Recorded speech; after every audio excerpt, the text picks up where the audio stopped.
TNPSC போட்டித் தேர்வுக்கு தயாராகும் அனைவருக்கும் வணக்கம். நம்ம இந்த வீடியோவில் என்ன பார்க்க போகிறோன்னா, மாற்றி அமைக்கப்பட்ட டிஎன்பிஎஸ்சி குரூப் ஆஃப் சிலபஸில் அலகு 3 இந்தியன் வரலாறு பண்பாடு மற்றும் இந்திய தேசிய இயக்கம், இந்தியன் ஹிஸ்ட்ரி, நேஷனல் மூமெண்ட் ரெண்டு தான் இந்த பார்க்க போகிறோம்.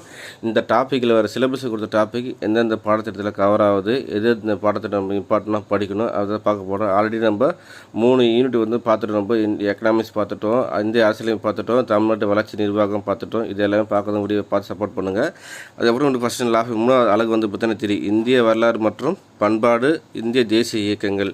பழைய சிலபஸில் என்ன கொடுத்துருந்தாங்கன்னா, உங்களுக்கு டேரெக்டாக நேஷனல் மூமெண்ட் தனியாக கொடுத்துருந்தாங்க, ஹிஸ்ட்ரி தனியாக கொடுத்துருப்பாங்க. அதுலேருந்து 5 கொஸ்டின் கேட்டிருப்பாங்க, இதுலேருந்து ஒரு 10 கொஸ்டின் கேட்டிருப்பாங்க. மொத்தம் ஒரு 15 கேள்வி வந்து எதிர்பார்க்கலாம். ஆனால் இப்போ வந்து பார்த்திங்கன்னா ஒரு 10 கேள்வியாக கொஞ்சம் குறைச்சிருக்காங்க. இந்தியாவின் வரலாறு பண்பாடு மற்றும் இந்திய தேசிய இயக்கத்திலேருந்து உங்களுக்கு 10 கேள்வி டேரெக்டாக வரும்.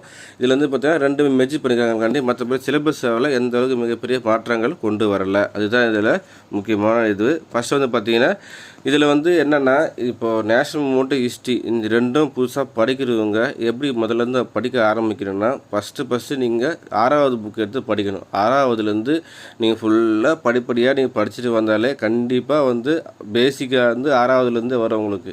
ஏன்னா எடுத்த உடனே நீங்கள் 10th புக்கு +1 +2 புக்கு படிச்சீங்கன்னா கண்டிப்பாக உங்களுக்கு புரியாது. நீங்கள் 6ஆம் வகுப்பு புக்குலேருந்து ஃபுல்லாக நீங்கள் படிக்க ஆரம்பிச்சிங்கன்னா எல்லா டாப்பிக்குமே பேசிக்கிலேருந்து வரும். ஏன்னா 6வதுலேருந்து தான் உங்களுக்கு பேசிக்கு எல்லா டாப்பிக்கும், அதில் அட்வான்ஸாக டாபிக் எக்ஸ்ட்ரா ஆட் பண்ணிப்பாங்களே கண்டி உங்களுக்கு புதுசாக இருக்காது. அதனால் தயவுசெய்து எல்லோரும் என்ன பண்ணுங்க, 6th புக்கிலேருந்து படிக்க ஆரம்பிங்க. அப்படி தான் சொல்ல வரோம். ஃபர்ஸ்ட் வந்து பார்த்தீங்கன்னா சிந்து சமவெளி நாகரிகம் எல்லாம் தெரிஞ்சது தான். குப்தர்கள், டில்லி சுல்தான்கள், முகலாயர்கள் மற்றும் மராத்தியர்கள், தென்னிந்திய வரலாறு, தேசிய மறுமலர்ச்சி, ஆங்கிலேய ஆட்சிக்கு எதிராக தொடக்க கால கிளர்ச்சிகள், இதெல்லாம் வந்து டேரெக்டாக எல்லா டாப்பிக்குமே புக்கில் கவர் ஆகுது உங்களுக்கு. இந்திய தேசிய காங்கிரஸ் தலைவர்களை உருவாக்குதல், B.R. அம்பேத்கர், பகத்சிங், பாரதியார், வ.உ. சிதம்பரனார், தந்தை பெரியார், ஜவஹர்லால் நேரு எல்லா டாப்பிக்குமே உங்களுக்கு ஸ்கூல் புக்கு சுதந்திர போராட்டத்தில் கலந்து எல்லாமே உங்களுக்கு கவர் ஆகும்.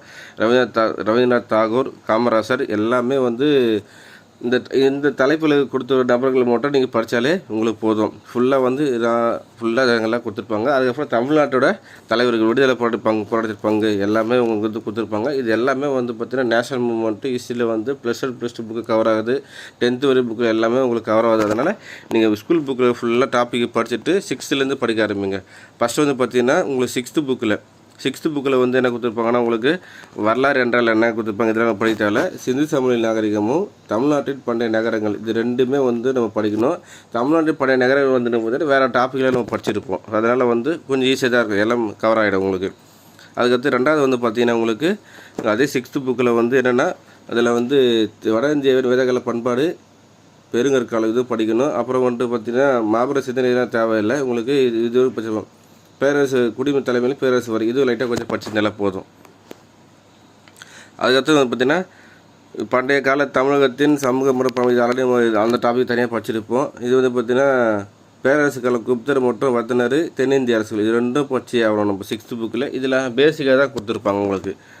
அதுக்கடுத்து வந்து பார்த்திங்கன்னா உங்களுக்கு தமிழ்நாட்டின் கட்டடக்கலையும் இது வந்து கொஞ்சம் லைட்டாக படிச்சாலே போதும். வேறு டாப்பிக்கிலும் நம்ம படிச்சிருப்போம். தமிழகத்தில் சமணம், பௌத்தம் அது தத்துவம் இது லைட்டாக கொஞ்சம் பார்த்துங்க. அதுக்கப்புறமேட்டு வந்து பார்த்திங்கன்னா இடைக்கால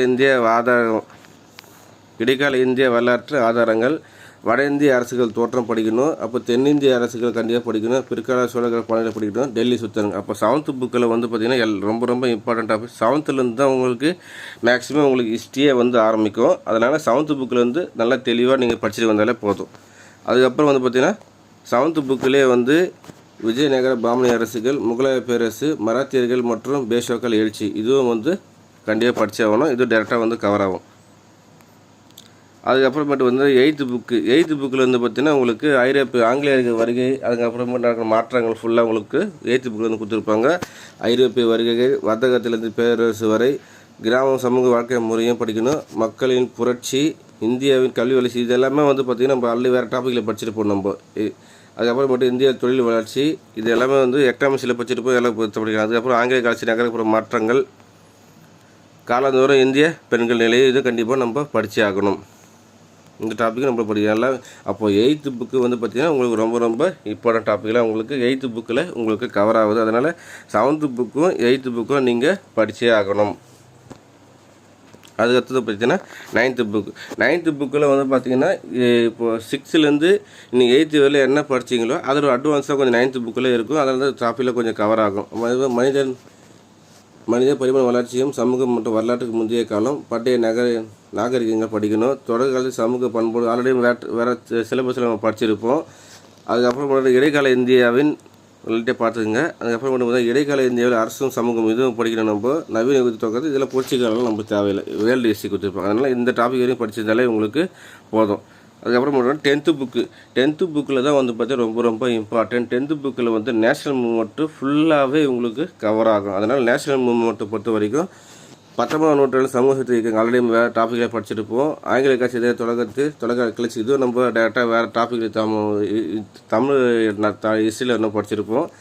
அதுக்கப்புறம் கூட தேசிய காலம் காந்தி காலகட்டம் இதுவும் வந்து பார்த்திங்கன்னா ஃபுல்லாக நேஷ்னல் மூவ்மெண்ட் இதுலேருந்து ஃபுல்லாக ஆரம்பிக்கும். அப்புறம் தமிழ்நாட்டில் விடுதலை போராட்டங்கள் கண்டிப்பாக ரொம்ப ரொம்ப இம்பார்ட்டன்ட். இந்த 3 டாப்பிக்குமே ரொம்ப ரொம்ப இம்பார்ட்டன்ட் டாபிக். இது 3மே எங்கே கவர் ஆகுதுன்னா உங்களுக்கு 10th புத்தகத்தில் உங்களுக்கு கவர் ஆகுதுன்னா 3 டாபிக் ரொம்ப ரொம்ப இம்பார்ட்டன்ட்.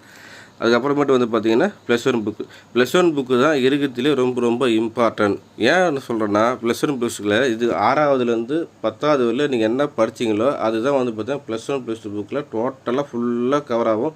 டெப்த்தாக கொடுத்துருப்பாங்க. நீங்கள் டேரெக்டாக நீங்கள் +1 +2 படிச்சிங்கன்னா அதுதான் உங்களுக்கு புரியாது சொல்கிறது. 6வதுலேருந்து படிச்சதுலாம் கண்டிப்பாக உங்களுக்கு புரியும். இது கொடுத்துருவாங்க ஃபஸ்ட்டு. அதே சிந்து சமய பண்டைய இந்தியாவின் தொடக்கம் முதல் சிந்து சமய நாகரிகம் வரை ஃபுல்லாக நம்ம படிக்கணும். அதுக்கப்புறம் பண்டைய இந்தியா செம்பு கற்காலம் பெருங்கற்காலம் ஃபுல்லாகவே நம்ம இரும்பு கற்காலம் வேதகால பண்பாடுகள். அதுக்கப்புறம் மற்றும் புதிய மத்திய பிரிவுகள் உருவாக்கம், அரசு மற்றும் பேரரசு உருவாக்கம், தென்னிந்தியாவின் சமுதாய உருவாக்கம், மௌரியருக்கு பிந்தைய அரசியலமைப்பு, குப்தர்கள் எல்லாமே சிலபஸில் கவர் பார்த்தீங்களே பார்த்து குப்தர்கள். அதுக்கப்புறம் மட்டும் ஷார்ஷா பேரரசு முடியரசு எழுச்சி, தென்னிந்தியாவின் பண்பாட்டு வளர்ச்சி, துருக்கியர்கள் வருகை, பிற்கால சோழர்கள், பாமனி அரசு, விஜயநகர அரசு எல்லாமே நம்ம படிச்சுட்டு தான் இதில் வந்து டீப்பாக கொடுத்துருப்பாங்க. பண்பாட்டு ஒருமைப்பாடு, இந்தியாவில் பக்தி இயக்கங்கள், அதுக்கப்புறம் முகலாய பேரரசு, அதுக்கப்புறம் மராத்தியர்கள் ஃபுல்லாக எல்லா டாப்பிக்குமே கவரும். அப்புறம் ஐரோப்பிய வருகை, ஆங்கிலேயர் ஆட்சியின் விளைவுகள், தொடக்க கால எதிர்ப்புகள் எல்லாமே ஃபுல்லாக நம்ம படிச்சு தான் ஆகணும். இது வரைக்கும் ரொம்ப இம்பார்ட்டன்ட் டாபிக் தான். எல்லாமே வந்து பார்த்திங்கன்னா உங்களுக்கு +1 புக்கில் உங்களுக்கு கவர் ஆகும். +1 புக்கில் நல்லா டீப்பாக கொடுத்துருப்பாங்க. அதனால் +1 புக்கு ரொம்ப ரொம்ப இம்பார்ட்டன்ட். அதுக்கப்புறம் +2 புக்கு வந்து இப்போ +1 புக்கில் வந்து ஹிஸ்ட்ரி வந்து இம்பார்ட்டன்ட்னா +2 புக்கில் நேஷனல் மூவ்மெண்ட்டும் ரொம்ப இம்பார்ட்டன்ட். இந்த ஃபஸ்ட்டு 8 வந்து பார்த்திங்கன்னா நம்மளுக்கு ரொம்ப ரொம்ப முதல் 8 பாடமே ரொம்ப இம்பார்ட்டன்ட். இந்தியாவின் தேசிய எழுச்சி, தீவிர தேசிய எழுச்சியும் சுதேசி இயக்கமும் ரொம்ப எல்லாமே கவர் ஆகும். இந்திய முதல் உலக போர் துவக்கம் தாக்கம், அப்போ காந்தியடிகள் தேசிய உருவாக்க மக்களை ஒன்றிணைத்தல் இது ரொம்ப ரொம்ப இம்பார்ட்டன்ட் டாபிக் தான். அதுக்கப்புறம் தேசியவாத அரசியல் வகுப்புவாதம், இந்தியாவின் தேசிய இயக்கத்தின் இறுதி கட்டம் ஃபுல்லாகவே வந்து கவர் ஆகும் உங்களுக்கு. இதில் அதுக்கப்புறமேட்டு ஒரு புதிய சமூகம் இது வந்து பார்த்தீங்கன்னா இந்தியன் எக்கனாமிக்ஸில் உங்களுக்கு வந்து இந்த டாபிக் வந்து கவர் ஆகும். புரியுதுங்களா? இந்த டாப்பிக்கை ஃபுல்லாகவே நீங்கள் படிச்சுக்கணும். நேஷனல் மூவ்மெண்ட் பொறுத்த வரைக்கும் உங்களுக்கு +2 புக்கும், ஹிஸ்ட்ரி பொறுத்த வரைக்கும் உங்களுக்கு +1 புக்குமே உங்களுக்கு கவர் ஆகும். அதனால் புது புக்கு தான் வந்து பார்த்தீங்கன்னா இப்போ லேட்டஸ்ட்டாக வந்த புது புக்கு தான் எல்லாமே. அதனால் என்ன பண்ணுங்கன்னா சப்போஸ் நான் பழைய புக்கு படிச்சிருந்தேன்னா பழைய புக்கு வந்து ரிவிஷன் பண்ணிவிட்டு அதுக்கப்புறம் இன்னும் புது புக் படிச்சா பேசும். அதனால் கண்டிப்பாக இந்த 10 கேள்விகள்லேருந்து வந்து பார்த்தீங்கன்னா புக்குலேருந்து வந்து மட்டுமே உங்களுக்கு 8 கேள்வி வருவதற்கான வாய்ப்பு நிறைய இருக்குது. அதனால் இந்த வாய்ப்பை பயன்படுத்திக்கோங்க. ஸ்கூல் புக்கு ஃபுல்லாக நீங்கள் படிங்க. கண்டிப்பாக அதில் வந்து 8 மார்க் மினிமம் 10க்கு 10 எடுக்கலாம். இந்த வீடியோ பிடிச்சதை லைக் பண்ணுங்கள். புதுசாக பார்க்க மறக்காம சேனலை மட்டும் சப்ஸ்கிரைப் பண்ணுங்கள். நன்றி.